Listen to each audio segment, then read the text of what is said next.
Hello दोस्तों, कैसे हैं आप सब लोग। उम्मीद करता हूं कि आप एकदम अच्छे होंगे। आज की क्लास में मैं आपको सिखाने वाला हूं जर्नल एंट्रीज और accounting entries related to dissolution of the partnership firm. Previous class के अंदर हम लोगों ने डिस्कस किया था कि कैसे डिसोल्यूशन ऑफ पार्टनरशिप फर्म में हम लोग कैसे अकाउंट्स प्रिपेयर करते हैं, और कैसे जो एसेट्स एंड लाइबिलिटीज है उनका सेटलमेंट करते हैं, कौन कौन से अकाउंट हम लोग बनाते हैं और फाइनली पार्टनर्स का फाइनल सेटलमेंट कैसे करते हैं। तो हमने वो सारे अकाउंट्स बनाने समझे थे। आज की क्लास में हम लोग रियलाइजेशन से रिलेटेड एंट्रीज समझने वाले हैं। डिसोल्यूशन चैप्टर के अंदर आपके एंट्रीज बहुत ज़्यादा इंपॉर्टेंट होती है। सीबीएसई बोर्ड में काफ़ी बार अकाउंट्स की बजाय एंट्रीज पूछी गई है, इसलिए एंट्रीज मोस्ट इंपॉर्टेंट है यहाँ पे। और जो एंट्रीज है वो बहुत इंटरेस्टिंग भी है और टेक्निकल भी है, और काफ़ी सारी वैरायटी में यहाँ पे एंट्रीज बनती है। बट आज की क्लास में हम लोग सारी की सारी एंट्रीज कवर करने वाले हैं। जितने भी तरह की एंट्रीज रियलाइजेशन के अंदर यानी इस डिसोल्यूशन चैप्टर के अंदर बन सकती है, वो सारी एंट्रीज आज हम लोग कवर कर लेंगे। तो चलो टाइम वेस्ट नहीं करके हम लोग जल्दी से स्टार्ट करते हैं। सबसे पहले जब भी फर्म का डिसोल्यूशन हो जाता है तो हमें बिजनेस की सारी एसेट सेल करनी होती है और सारी लाइबिलिटीज को पे करना होता है। तो इस प्रोसेस के लिए हम लोग एक स्पेशल अकाउंट ओपन करते हैं, रियलाइजेशन अकाउंट। तो रियलाइजेशन अकाउंट के अंदर सारी एसेट्स और सारी लाइबिलिटीज को हम लोग सबसे पहले ट्रांसफर कर देते हैं। तो हमारा पर्पज है कि बैलेंस शीट के अंदर जो भी वैल्यूज है, जो भी अकाउंट्स है, उन सबको नील करना है, हमें सबका बैलेंस क्लोज करना है। तो इसके लिए हम एसेट्स एंड लाइबिलिटीज को शिफ्ट कर देते हैं रियलाइजेशन में। और रियलाइजेशन के अंदर ट्रांसफर करते टाइम कुछ पॉइंट्स भी हमें ध्यान में रखने होते हैं, वो पॉइंट्स भी साथ साथ में हम लोग डिस्कस करेंगे। तो चलिए स्टार्ट करते हैं हमारी फर्स्ट एंट्री के साथ में। फर्स्ट एंट्री होगी अपनी for closing the assets account. ठीक है, बिजनेस का बैलेंस शीट में जाएंगे और बैलेंस शीट के अंदर जो भी आपको एसेट्स दिखे जिनसे हमें रिकवरी हो सकती है, पैसे रियलाइज हो सकते हैं, वो सारी एसेट्स को हम लोग रियलाइजेशन में शिफ्ट कर देते हैं। तो एंट्री एकदम सिंपल है। सारी एसेट्स का बैलेंस हमेशा डेबिट बैलेंस होता है। Assets always represented debit balance, और उनको क्लोज करना है। दैट मीन्स एसेट्स को हम लोग करेंगे क्रेडिट और डेबिट किसको करेंगे, रियलाइजेशन को। तो एंट्री बनेगी एसेट्स को क्लोज करने के लिए realisation account debit to various assets. सारी एसेट्स को अपने नाम से लिखेंगे यहाँ पे। ठीक है, जैसे बिल्डिंग है, मशीन है, फर्नीचर है, स्टॉक है, डेटर्स है, सब यहाँ नाम से लिख देंगे जो जो एसेट्स हैं। और अमाउंट जो होगा वो होगा आपका एट बुक वैल्यूज। जो भी एसेट्स आप शिफ्ट करोगे वो सारी बुक वैल्यूज पे शिफ्ट करेंगे, यानी कि जो बुक वैल्यू बैलेंस शीट के अंदर अपने को दिख रही है उससे हम लोग एंट्री बनाएंगे। बट जो इंपॉर्टेंट पॉइंट है यहाँ पे वो ये है कि एसेट्स में एक्सेप्ट, ये कुछ एक नाम आपको बता रहा हूं, इनको हम कभी भी शिफ्ट नहीं करेंगे, कभी भी ट्रांसफर नहीं करेंगे। और क्यों नहीं करेंगे, लॉजिक आपको पता है। Except cash and bank. Cash और बैंक का बैलेंस ऑलरेडी रियलाइज्ड है। ठीक है, तो उसको और कुछ रियलाइज नहीं करना है, वो हमारे पास रियलाइज्ड फॉर्म में है, तो इसलिए उसको कभी शिफ्ट मत करना। पार्टनर से रिलेटेड कोई आइटम एसेट साइड में दिख सकता है, जिससे सपोज पार्टनर्स कैपिटल का डेबिट बैलेंस हो सकता है, कभी करंट अकाउंट हो सकता है, लोन अकाउंट हो सकता है। ठीक है, एक्सेट्रा। और क्या शिफ्ट नहीं करेंगे हम लोग एसेट साइड से, फिक्टिशियस एसेट्स, क्योंकि उनको मार्केट में रियलाइज नहीं कर सकते हैं। फिक्टिशियस एसेट्स ये एक्सेप्ट, ये पॉइंट्स ध्यान रखना हमेशा। तो रियलाइजेशन के अंदर एसेट्स ट्रांसफर करते टाइम इन एसेट्स को छोड़ करके बाकी सारी एसेट्स बुक वैल्यू पे शिफ्ट कर लेते हैं और एंट्री बनती है realisation account debit to building, to machine, to furniture, to computer. उसके बाद आ जाओ अपने एंट्री नंबर 2। एंट्री नंबर 2 सारी लाइबिलिटीज हम लोग शिफ्ट कर देंगे।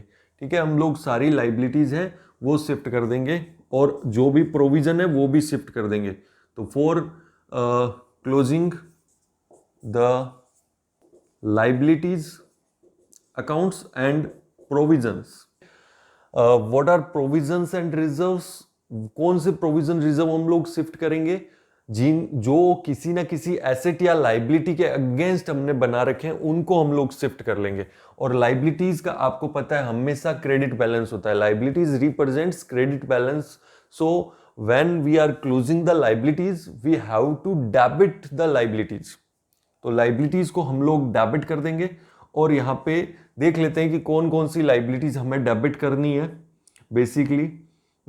तो एक आपका हो गया जैसे सन्ड्री क्रेडिटर्स हो गया, क्रेडिटर्स बीपी हो गया। तो लाइबिलिटीज की एंट्री हो जाएगी liabilities debit to realisation.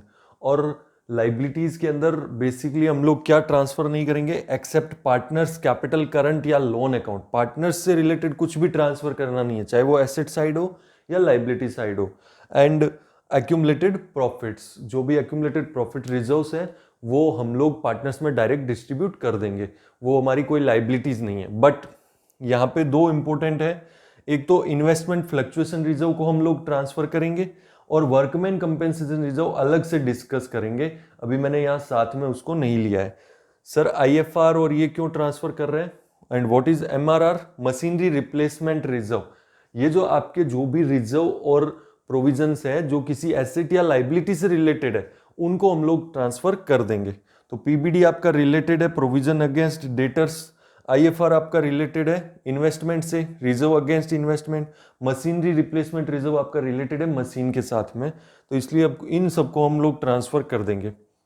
EPF employ provident fund है, बैंक लोन है, बैंक ओडी है, रिलेटिव का कोई भी लोन है। अगर पार्टनर ने अपनी वाइफ से, ब्रदर सिस्टर से, मदर फादर से लोन ले रखा है तो उसको यहाँ शिफ्ट कर लेंगे क्योंकि वो आउटसाइडर की कैटेगरी में आते हैं। तो ये आपका बुक वैल्यूज पे शिफ्ट हो जाएगा। अनअर्न्ड इनकम है और या फिर आउटस्टैंडिंग है तो वो भी हम लोग शिफ्ट कर लेंगे। तो ये आपका हो गया, एसेट्स सारी हमने शिफ्ट कर ली, लाइबिलिटीज सारी शिफ्ट कर ली। बट ध्यान रखना एसेट्स और लाइबिलिटीज शिफ्ट करते टाइम ये जो आपको नोट्स लिखे हैं वो बहुत इंपॉर्टेंट है। तो दो एंट्रीज हो गई, उसके बाद में एसेट लाइबिलिटी शिफ्ट होने के बाद में अब हम एसेट्स का करेंगे कलेक्शन और लाइबिलिटीज का करेंगे पेमेंट। तो सबसे पहले हम लोग करते हैं entry number 3 for realisation of assets both recorded and unrecorded. तो एसेट्स का हम लोग रियलाइज करेंगे, जितनी भी एसेट्स हमने रियलाइजेशन में शिफ्ट किए उन सबके पैसे अपने को रिसीव होंगे। पहला तो हमने लिखा है बोथ रिकॉर्डेड एंड अनरिकॉर्डेड। अगर बैलेंस शीट में एसेट थी तो भी एंड रियलाइज करेंगे और अगर एसेट बैलेंस शीट में रिकॉर्ड नहीं कर रखी तो उसको भी हम लोग रियलाइज करेंगे। सो अब जो कलेक्शन होगा, रियलाइजेशन होगा, उसमें 3 सिचुएशंस हो सकती है। इफ सोल्ड फॉर कैश, हमने किसी पर्सन को वो कैश में बेच दी तो एंट्री हो जाएगी कैश या बैंक डेबिट टू एसेट जा रही है, बट एसेट को क्रेडिट नहीं करना है क्योंकि एसेट अकाउंट ऑलरेडी नील कर चुके हैं हम लोग। जैसे ही हम लोग ये एसेट सारी शिफ्ट करते हैं तो एसेट का बैलेंस नील हो गया। अब वापस से एसेट अकाउंट ओपन नहीं करना है, ना लाइबिलिटी अकाउंट ओपन करना है। इसका मतलब जहां भी एसेट्स एंड लाइबिलिटी आएगा वहां पे हम लोग लिखेंगे रियलाइजेशन। तो cash bank debit to realisation. Suppose if taken by a partner, suppose किसी पार्टनर ने स्टॉक ले लिया, इन्वेस्टमेंट ले लिया अपने घर पे, तो फिर एंट्री हो जाएगी partners capital debit to realisation. ठीक है, रियलाइजेशन क्रेडिट होना है, कैश बैंक आया नहीं लेकिन पार्टनर को डेबिट कर देंगे। ये एक तरह से उसकी ड्रॉइंग होगी। और if any asset is given to creditors, यानी कि अगर लाइबिलिटी और एसेट आपस में सेटल हो जाए, जैसे हमारे पास में कंप्यूटर था, हमने कुछ क्रेडिटर्स को वो कंप्यूटर दे दिया, तो अगर आपस में कोई भी एसेट और लाइबिलिटी सेटल हो रही है तो उसके लिए लिखो नो एंट्री। व्हाई? बिकॉज आपकी एसेट और लाइबिलिटी आपस में सेटल हो गया। ठीक है, ना तो एसेट से कैश आया ना लाइबिलिटी के लिए कैश गया, तो दोनों तरफ ही रियलाइजेशन टू रियलाइजेशन। ठीक है, अगर एंट्री करोगे तो भी क्या बनेगी? Realisation to realisation. तो इसलिए जब भी सेटलमेंट होता है आपस में एसेट लाइबिलिटी का तो एंट्री नहीं करेंगे। बट एक सिचुएशन बन सकती है कि 10,000 के क्रेडिटर थे, उन्होंने कंप्यूटर 8,000 में लिया है, तो remaining 2,000 will be paid in cash, तो रियलाइजेशन टू कैश वो एंट्री बन जाएगी। बट अगर पूरा सेटल हो गया तो नो एंट्री। नेक्स्ट एंट्री हम लोग करेंगे फॉर सेटलमेंट और payment of liabilities. So for settlement of liabilities both recorded और अनरिकॉर्डेड, आपने बुक्स में रिकॉर्ड की भी हो सकती है और हो सकता है अनरिकॉर्डेड। जैसे एग्जांपल के लिए वर्कर्स की 3 महीने की सैलरी पेंडिंग है बट आपने रिकॉर्ड नहीं कर रखी, तो अब आपको उसको पे करना पड़ेगा। तो पेमेंट की एंट्री में कोई दिक्कत नहीं है, सेम एंट्री रहेगी। पेमेंट इन कैश, आप कैश या बैंक से पे करते हो और partner agrees to settle a liability, तो दोनों के अंदर ही कोई दिक्कत नहीं है। रियलाइजेशन टू कैश या बैंक, अगर आप कैश में पे कर रहे हो और अगर पार्टनर्स अंडरटेक कर रहा है तो रियलाइजेशन टू पार्टनर्स कैपिटल। कई बार होता है कि पार्टनर अपनी, जैसे ब्रदर का लोन है तो वो पार्टनर खुद ही पे कर देता है पर्सनली, तो फर्म में एंट्री आ जाएगी रियलाइजेशन टू पार्टनर्स कैपिटल। और अगर फर्म ने पे करेंगे तो realisation to bank. 2-3 important note यहाँ पे आपको लिखने हैं। पहला नोट तो ये कि कोई भी लाइबिलिटी हम लोग अनपेड नहीं रखेंगे। अगर क्वेश्चन साइलेंट है तो हम उस लाइबिलिटी को बुक वैल्यू पे पेड कर देंगे, बट एसेट्स के केस में अगर क्वेश्चन साइलेंट है तो हम उस एसेट को रियलाइज नहीं मानेंगे, हम मान लेंगे कि उसका रियलाइज नहीं हुआ। ठीक है। तीसरा इंपॉर्टेंट नोट जो बता दिया आपको कि कोई भी एसेट और लाइबिलिटी से रिलेटेड अगर रिजर्व और प्रोविजन है तो उसको रियलाइजेशन में ही शिफ्ट कर दिया जाएगा। ठीक है, चलो ये तीनों पॉइंट्स आप लोग नोट कर लो, इंपॉर्टेंट नोट है। 4th एंट्री के बाद नोट कर सकते हो, उसके बाद में हम लोग 5th एंट्री डिस्कस करते हैं। ओके, तो नेक्स्ट हम लोग समझ रहे हैं रियलाइजेशन एक्सपेंसेस की एंट्रीज। तो सबसे पहले ये देखते हैं कि व्हाट आर रियलाइजेशन एक्सपेंसेस। जैसे आपको डेटर से कलेक्शन करना है, बहुत सारी एसेट्स को सेल करना है, तो कलेक्शन चार्जेस लगते हैं। ठीक है, और आपको जो लाइबिलिटीज को पे करना है तो उसको आपको पेमेंट करना पड़ता है। तो इन सब के अंदर कई बार काफ़ी खर्चा आ जाता है, तो उसी को हम लोग बोलते हैं रियलाइजेशन एक्सपेंसेस। ठीक है, जैसे आपने कोई एसेट बेचने के लिए किसी को कमीशन दिया, ऑक्शनर को आपने कमीशन दे दिया, डेटर को कलेक्शन करने के लिए किसी को पैसे दिए, तो ये सब आपके रियलाइजेशन के एक्सपेंस हैं। तो वो रियलाइजेशन के एक्सपेंसेस की एंट्रीज कैसे होगी, बहुत इंपॉर्टेंट है। वैसे इससे रिलेटेड एंट्रीज को हम लोग एक सेपरेट क्लास के अंदर डिटेल में डिस्कस करेंगे, क्योंकि ये बहुत बड़ा टॉपिक है। तो अभी हम लोग सारी एंट्रीज कवर कर रहे हैं, बट इसकी प्रैक्टिस हम लोग एक सेपरेट क्लास में करेंगे। अब 2 चीजें आपको समझनी है कि रियलाइजेशन एक्सपेंसेस वैसे तो जनरली तो कुछ नहीं कहे तो फर्म को बियर करने होते हैं। पेड फर्म कर रही है कि पार्टनर कर रहा है वो डिपेंड करता है, बट बियर किसको करने होते हैं, जनरली फर्म को बियर करने होते हैं। देखो दोनों चीजों में फर्क समझना। बियर करने का मतलब रेस्पॉन्सिबिलिटी फर्म की है, और पेड का मतलब कैश कहां से जा रहा है, तो दोनों चीजों में फर्क है। तो अभी कुछ नहीं कहे तो बियर करना है फर्म को, और इफ पेड बाय फर्म अगर पे कर दे तो realisation account debit to bank. ठीक है, और अगर पार्टनर पे कर दे तो realisation account debit to partners capital. Partner ने फर्म के बिहाफ पे पैसे चुका दिए तो पार्टनर क्रेडिट हो जाएगा, कोई दिक्कत नहीं। उसके बाद में बहुत बार ऐसा होता है कि रियलाइजेशन का वर्क करने के लिए हम किसी पार्टनर को ही अपॉइंट कर देते हैं कि भाई ये कलेक्शन का जो काम है वो आपको करना है, तो उसके बदले में उसको हम लोग कमीशन वगैरह देते हैं। तो उससे हम लोग ये अंडरटेकिंग लेते हैं कि अब जो रियलाइजेशन के एक्सपेंस लगेंगे वो अब आपकी टेंशन है। तो रियलाइजेशन के एक्सपेंसेस बोर्न करने किसको, बोर्न बाय पार्टनर। अब हमने वो बर्डन किसको दे दिया, पार्टनर को दे दिया। तो पहली सिचुएशन डिस्कस की थी कि जब फर्म को बियर करने हो तो क्या क्या हो सकता है। अब पार्टनर को बियर करने हैं, और पार्टनर को जब बियर करने हैं तो इसका मतलब वो पार्टनर के पर्सनल एक्सपेंसेस बन गए। हमें तो बस उसको कमीशन देना है, हमने कहा 10,000 रुपए तुम्हें देंगे और सारा काम तुम्हारा है। अब तुम्हारा पेट्रोल जा रहा है, उसके अंदर कलेक्शन के लिए चार्जेस लग रहे हैं, तुम्हारा टेलीफोन का बिल आ रहा है, तो ये सारे तुम्हारी टेंशन है, हम तो 10,000 रुपए देने वाले हैं। तो जो खर्चे रियलाइजेशन के लगेंगे वो पार्टनर के पर्सनल खर्चे बन जाएंगे। इस पॉइंट के अंदर ध्यान रखना, क्वेश्चन को बहुत अच्छे से हमें रीड करना पड़ेगा, क्योंकि यहाँ पे कंफ्यूजिंग लैंग्वेज दी गई होती है बहुत बार। When a partner agrees to bear realization expenses, then these expenses will be treated as his personal expenses। तो पहली चीज तो सर पर्सनल है, तो हम अपनी बुक्स में क्यों रिकॉर्ड करेंगे, तो अगर पर्सनल है and if paid by such partner, partner खुद ही पे कर देता है तो नो एंट्री, हमारी बुक्स में कोई एंट्री नहीं उन खर्चों के लिए। बट कई बार होता है कि पार्टनर फर्म से पैसे लेके पे कर देता है, तो अगर फर्म के पैसे जा रहे हैं तो हमें बैंक अकाउंट क्रेडिट करना पड़ेगा फर्म का, बट वो रियलाइजेशन एक्सपेंसेस फर्म के नहीं है क्योंकि पार्टनर को बियर करने थे, तो इसलिए पार्टनर्स कैपिटल अकाउंट एक तरह से ड्राइंग टाइप की एंट्री हो गई। पार्टनर के पर्सनल एक्सपेंसेस फर्म ने चुका दिए, तो partner capital debit to bank. Clear हुआ? तो पार्टनर को पर्सनली पे करने थे, खुद पे कर रहा है, फर्म की बुक में नो एंट्री। फर्म ने पे कर दिए तो ड्राइंग की एंट्री हो जाएगी, पार्टनर कैपिटल टू बैंक। ठीक है, इन सब के प्रैक्टिस के जो ट्रांजेक्शन्स है वो हम लोग नेक्स्ट क्लास के अंदर डिटेल में डिस्कस करेंगे। उसके बाद है for allowing remuneration commission to a partner for realisation work. अगर पार्टनर को हम लोग कमीशन रिम्यूनरेशन दे रहे हैं तो पार्टनर का अकाउंट क्रेडिट हो जाएगा और फर्म के लिए एक्सपेंस है, रियलाइजेशन अकाउंट डेबिट हो जाएगा। एंट्री बनेगी realisation account debit to partners capital. Clear है? तो ये तो हमने अभी तक 5 एंट्रियां देखी है, वो पांचों एंट्री रियलाइजेशन से रिलेटेड थी। देखो सबसे पहले, और एक सीक्वेंस में अगर याद रखोगे तो एंट्री वाला क्वेश्चन भी आया तो कोई दिक्कत नहीं होना है।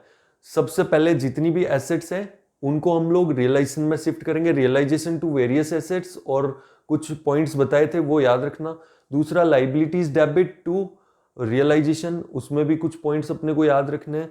फिर तीसरा कलेक्शन ऑफ एसेट्स, कैश या bank debit to realisation, partner लेके गया, पार्टनर डेबिट टू रियलाइजेशन, और आपस में सेटल हो गई एसेट लाइबिलिटी, नो एंट्री। उसके बाद में देखा था लाइबिलिटीज का पेमेंट, तो लाइबिलिटी पे किया तो रियलाइजेशन टू बैंक, पार्टनर ने ले ली लाइबिलिटी तो रियलाइजेशन टू पार्टनर कैपिटल।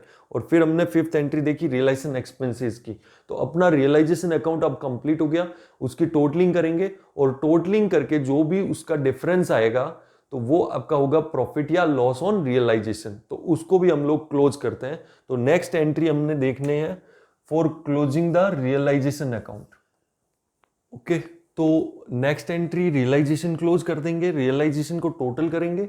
अगर प्रॉफिट आ रहा है तो प्रॉफिट की एंट्री आपको पता है पार्टनर्स क्रेडिट हो जाएंगे, realisation debit to partners capital in their profit sharing ratio, और पार्टनर्स कैपिटल टू रियलाइजेशन कर देंगे अगर लॉस हो रहा है in their profit sharing ratio. और यहाँ पे सर प्रॉफिट शेयरिंग रेशियो देखो डिसोल्यूशन के क्वेश्चन में कभी मत पूछना क्योंकि उसके अंदर एक ही रेशियो होता है, तो ओल्ड न्यू गैनिंग सैक्रिफाइसिंग सब झंझट खत्म है। जो भी रेशियो गिवन है उसमें डिस्ट्रीब्यूट कर दो, रेशियो गिवन नहीं है इक्वली डिस्ट्रीब्यूट कर दो। ठीक है, तो यहां तक हमने जो काम किया उसमें अपना रियलाइजेशन अकाउंट, इन 6 एंट्रीज के अंदर रियलाइजेशन अपना कंप्लीट हो गया। उसके बाद में रियलाइजेशन कंप्लीट होने के बाद में फिर से बैलेंस शीट पे आओ और अब चेक करो कि बैलेंस शीट के अंदर जो एसेट्स लाइबिलिटी में कुछ पॉइंट्स हमने छोड़ दिए थे, कुछ अमाउंट्स डिस्ट्रीब्यूट होने से रह गए थे, उनको अब हम ले लेते हैं। तो नेक्स्ट पॉइंट डिस्कस करते हैं पार्टनर्स लोन अकाउंट। अगर पार्टनर ने फर्म को लोन दे रखा है या फर्म से लोन ले रखा है तो उसको कैसे सेटल करेंगे। तो पहला है लोन बाय पार्टनर, यानी लाइबिलिटी साइड में आएगा, फर्म के लिए लाइबिलिटी है, पार्टनर से लोन ले रखा है फर्म ने, तो उसको हम लोग पे कर देंगे, partners loan debit to bank.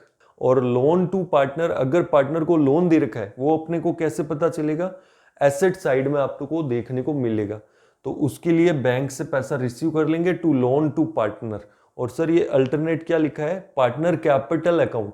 बहुत बार ऐसा होता है कि पार्टनर का जो लोन है उसको हमने लोन दे रखा है तो वो लोन उसके कैपिटल के अगेंस्ट हम लोग सेटल कर लेते हैं, इसलिए यहाँ पे partner capital account debit to loan to partner भी एंट्री कर सकते हैं। सर ये वाली एंट्री यहाँ पे क्यों नहीं की हमने, इस केस में यहाँ पे भी इसको अगर कैपिटल में शिफ्ट कर देते तो ऐसा नहीं हो सकता है, क्योंकि देखो पार्टनर लोन को अगर आप कैपिटल में शिफ्ट करते हो तो इसका मतलब वो आपका कैपिटल में ऐड हो गया, और कैपिटल पे कब करेंगे हम लोग, जब बाकी सब आउटसाइडर को चुका देंगे। उसके बाद में जब कैपिटल पे करेंगे तो वो लोन भी उसमें ऐड हो रखा है और लोन की प्रायोरिटी कैपिटल के साथ हो जाएगी, जबकि एक्चुअल के अंदर हमेशा लोन की प्रायोरिटी पहले होती है, प्रायर होती है। तो इसलिए पार्टनर का लोन को हम लोग पहले पे करेंगे, फिर पैसे बचेंगे तो कैपिटल पे करेंगे, और कैपिटल फिर प्रोपोर्शनेटली पे करेंगे, बट लोन का पैसा पूरा मिलता है, इसलिए लोन को कैपिटल में शिफ्ट नहीं कर सकते हैं। तो ये हो गया लोन का ट्रीटमेंट। और उसके बाद में एक important point, if loan is paid along with interest, जैसे अभी लोन जो है उसका इंटरेस्ट हमने 31 मार्च तक पे कर रखा था, डिसोल्यूशन मान लो जून में हो रहा है तो 3 महीने का इंटरेस्ट भी एक्रू हो गया उसके ऊपर, तो इंटरेस्ट के साथ अगर हम लोग लोन पे कर रहे हैं तो एंट्री बनेगी पार्टनर्स लोन अकाउंट, ये लोन की अमाउंट आएगी, रियलाइजेशन अकाउंट फॉर इंटरेस्ट की अमाउंट के लिए, जैसे मान लो 1 लाख का लोन था, 3,000 इंटरेस्ट भी पे कर रहे हैं साथ में, तो पार्टनर्स लोन का बैलेंस ही 1 लाख है, तो लोन को 1,03,000 हम लोग डेबिट नहीं कर सकते, लोन को 1 लाख ही डेबिट करेंगे, 3,000 आपकी अनरिकॉर्डेड लाइबिलिटी पे हो रही है, तो उसकी एंट्री क्या होगी, रियलाइजेशन टू बैंक, तो कंबाइंड एंट्री करेंगे, partners loan 1 lakh, realisation debit 3,000 to bank 1,03,000। Clear है? तो ये हो गया सेटलमेंट ऑफ लोन। सो कोई भी अपना रिजर्व है, अनडिस्ट्रीब्यूटेड प्रॉफिट है, उसको पार्टनर्स में डिस्ट्रीब्यूट कर देंगे, सारे रिजर्व का बैलेंस होता है क्रेडिट, तो रिजर्व को डेबिट करो, पार्टनर्स को क्रेडिट करो उनके प्रॉफिट शेयरिंग रेशियो में, तो प्रॉफिट एंड लॉस अकाउंट ये कौन सा बैलेंस है, क्रेडिट बैलेंस है, ठीक है। और जनरल रिजर्व डेबिट और कोई कंटीजेंसी रिजर्व है डेबिट टू पार्टनर्स कैपिटल। अब मैं दो रिजर्व की बात नहीं कर रहा, आईएफआर और वर्कमैन कंपेंसेशन रिजर्व। आईएफआर है उसको तो हमेशा हम लोग रियलाइजेशन में शिफ्ट करेंगे, यहाँ पे डिसोल्यूशन के केस में कभी भी पार्टनर्स में ट्रांसफर नहीं करेंगे, और वर्कमैन कंपेंसेशन रिजर्व अलग से डिटेल में समझेंगे, ठीक है। तो बाकी बचे रिजर्व P&L हो गया या फिर जनरल रिजर्व हो गया टू पार्टनर्स कैपिटल, और अगर लॉसेज है एसेट साइड में दिखेंगे अपने को, तो ये P&L अपना डेबिट बैलेंस, और एडवर्टाइजमेंट सस्पेंस या डेफर्ड रेवेन्यू एक्सपेंडिचर, तो partners capital account debit to P&L to advertisement suspense, ठीक है। ये एंट्री में कोई समस्या नहीं है। उसके बाद में देखो वर्कमैन कंपेंसेशन रिजर्व को हम लोग डिटेल में समझते हैं, क्या क्या सिचुएशंस हो सकती है। For understanding this we have assumed workman compensation reserve is available at ₹10,000, balance sheet में WCR पड़ा है 10,000 रुपए। पहला सिचुएशन नो क्लेम, कोई क्लेम नहीं है, तो हर एक बच्चे को पता है इसका क्या करेंगे, WCR debit to partners capital, sir transfer कर दो इसको, ठीक है। ये लोग बच्चों इसको हमने शिफ्ट कर दिया, क्यों, क्योंकि कोई क्लेम है ही नहीं, तो ये रियलाइजेशन में नहीं जाएगा, सीधा शिफ्ट हो जाएगा, ट्रांसफर हो जाएगा पार्टनर कैपिटल में। लेकिन क्लेम है 6,000 रुपए का। अब मुझे बताओ अगर क्लेम है दैट मीन्स लाइबिलिटी है, और लाइबिलिटी पे कहाँ होती है, रियलाइजेशन में। लेकिन यहाँ पे एक एंट्री, यहाँ पे बनेगी 2 एंट्रियां, और 2 में से एक एंट्री है वो सबको पहले से पता है, तो जो पता है वो एंट्री में कर देता हूं पहले कि WCR सर फ्री कितना बच गया 4,000 का, तो 4,000 तो शिफ्ट कर देंगे पार्टनर्स कैपिटल अकाउंट में। लेकिन जो 6,000 की लाइबिलिटी है वो आपका शिफ्ट करना पड़ेगा WCR टू रियलाइजेशन, और इवन दो क्या यहाँ पे 3 एंट्री करनी पड़ेगी अपने को, 6,000 शिफ्ट होगा, और उसके बाद में ये 6,000 को पे भी करेंगे हम लोग, तो पे करने की एंट्री होगी realisation debit to bank, okay.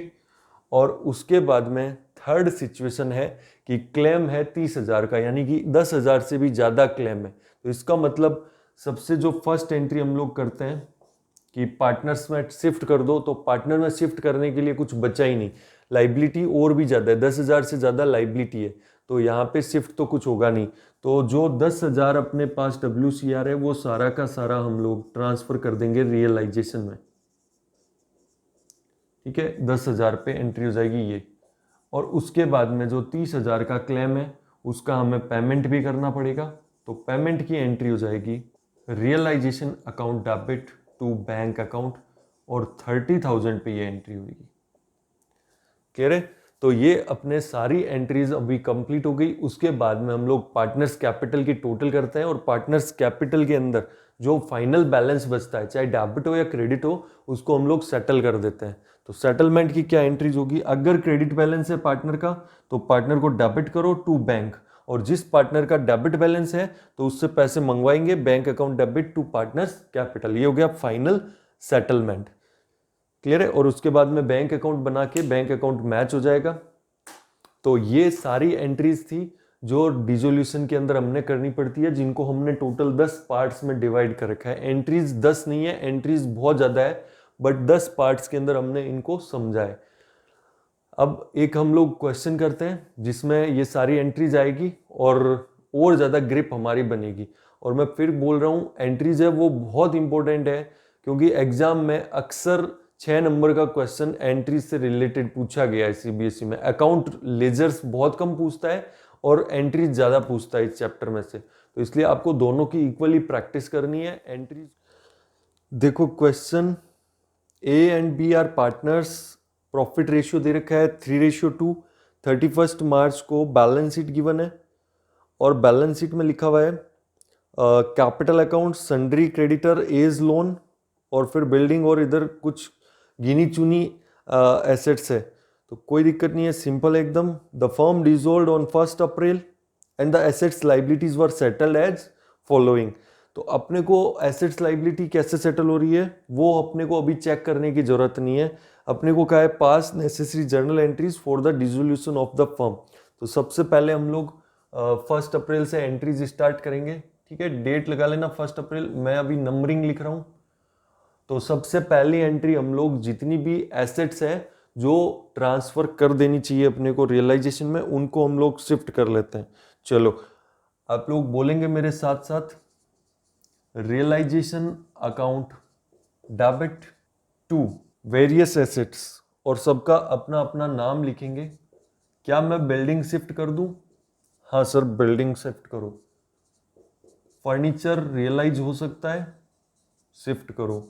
Debtors realise होंगे, शिफ्ट कर दो। क्या स्टॉक से मुझे पैसे रियलाइज होंगे। और कैश को शिफ्ट करेंगे क्या? सर कैश तो पहले से रियलाइज्ड है, शिफ्ट नहीं करना इसको, तो कैश को छोड़ दो, कैश अकाउंट में जाएगा। बाकी के अमाउंट है वो शिफ्ट करो और टोटल करो फटाफट से। नरेशन लिखेंगे, assets transferred to realisation account, assets transfer to realisation account at their book values. उसके बाद दूसरा काम करेंगे, क्रेडिटर्स को ये शिफ्ट करेंगे, लाइबिलिटीज को शिफ्ट करेंगे। और लाइबिलिटी में क्या, सन्ड्री क्रेडिटर है, कैपिटल शिफ्ट नहीं करते। और एज लोन, ए तो सर पार्टनर है, पार्टनर का कोई भी अकाउंट शिफ्ट नहीं होता है, तो सिर्फ सन्ड्री क्रेडिटर है। Second entry sundry creditor to realisation, तो ये हो गई। उसके बाद में नेक्स्ट एंट्री, अब देखो सबसे पहले एसेट शिफ्ट की, फिर लाइबिलिटी शिफ्ट की, उसके बाद में एसेट्स का कलेक्शन करो, फिर लाइबिलिटीज का पेमेंट करो। तो देखो क्या बोल रहा है ये, कि बिल्डिंग जो है was taken over by the creditors at their full and final payment। Building को क्रेडिटर्स को दे दिया हमने, बिल्डिंग है अपनी 240 की, क्रेडिटर है 97,000 के, और अगर आपस में सेटल हो गई है तो उसके लिए नो एंट्री, कोई एंट्री नहीं करेंगे हम लोग। उसके बाद में है, A accepted an unrecorded asset of ₹25,000 in full settlement of his loan. तो ए ने 25,000 रुपए की एसेट अपने लोन के बदले में सेटल कर ली। तो यहां पे देखो दोनों आइटम रियलाइजेशन के नहीं है। ए का लोन का हमें पेमेंट करना है, तो ए के लोन के पेमेंट की एंट्री होती A's loan account debit to bank 25,000।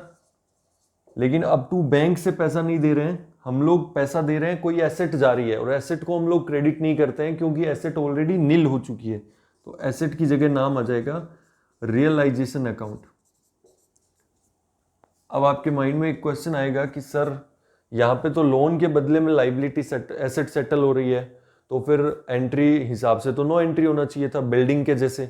But देखो, बिल्डिंग और जो क्रेडिटर है वो दोनों रियलाइजेशन के आइटम्स है, तो वो वहां पे नो एंट्री होती है। बट अगर पार्टनर के लोन के बदले में सेटल हो रही है तो लोन की तो एंट्री करनी ही पड़ेगी। उसके बाद में नेक्स्ट है, ये हो गया। उसके बाद में है, furniture was taken over by B for cash payment at 5% less than the book value. जब भी पार्टनर कैश पे लेके जाता है तो पार्टनर का नाम नहीं आता है। Debtors were collected by a debt collecting agency at a cost of ₹5,000। तो 5,000 रुपए कलेक्शन का खर्चा लेस करो और डेटर से पैसा आ जाएगा 75,000। Stock realise 70,500। तो कोई भी एसेट रियलाइज हो रही है, bank to realisation, bank to realisation, तो कंबाइंड एक ही एंट्री हम लोग कर लेंगे।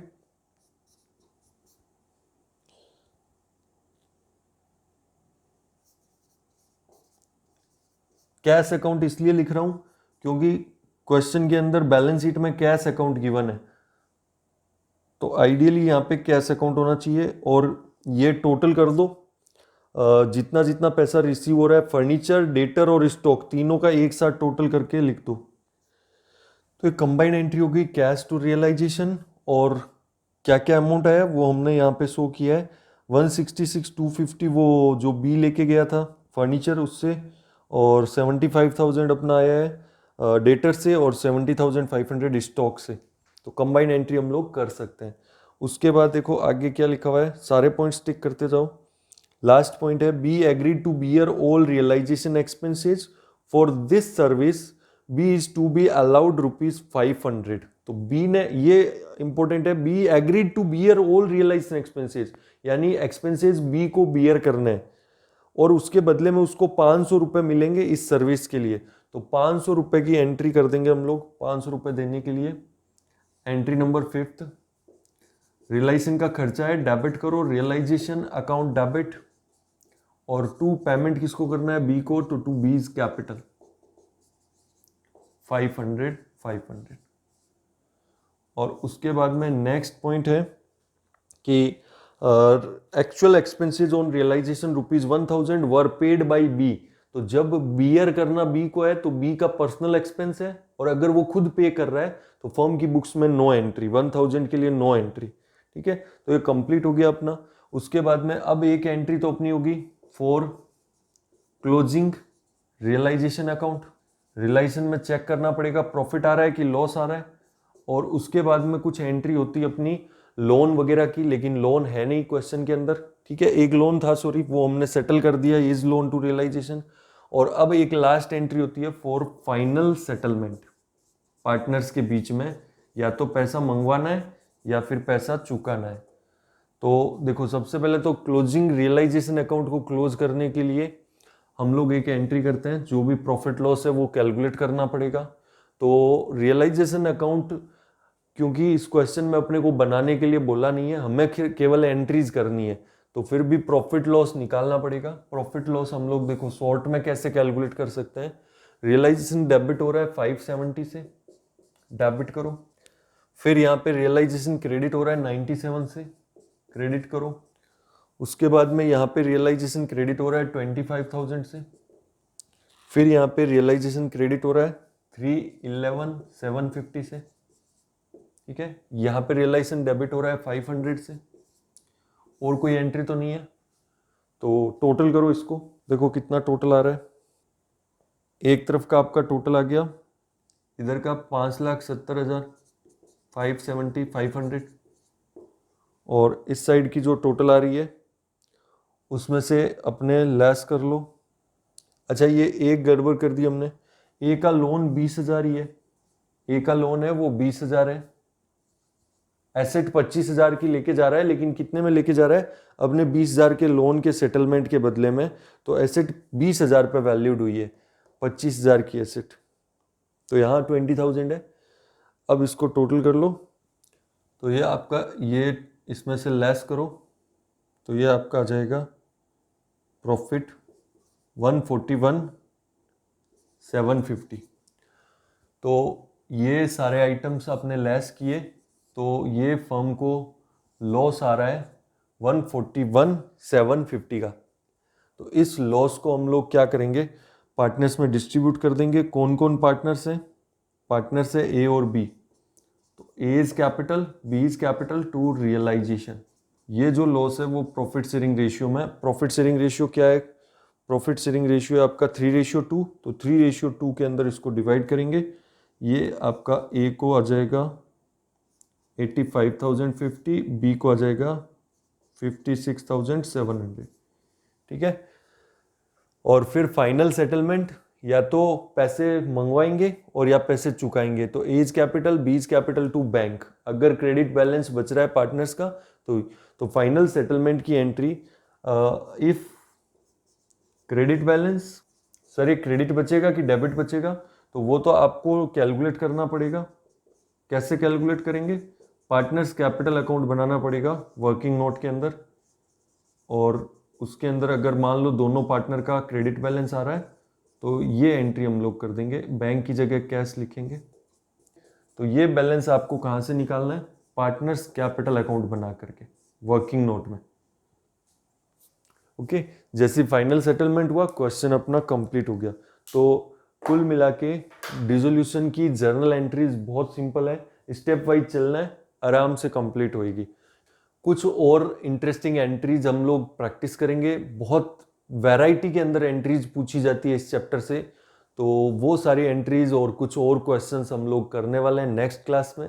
चलिए मिलते हैं, बाय बाय।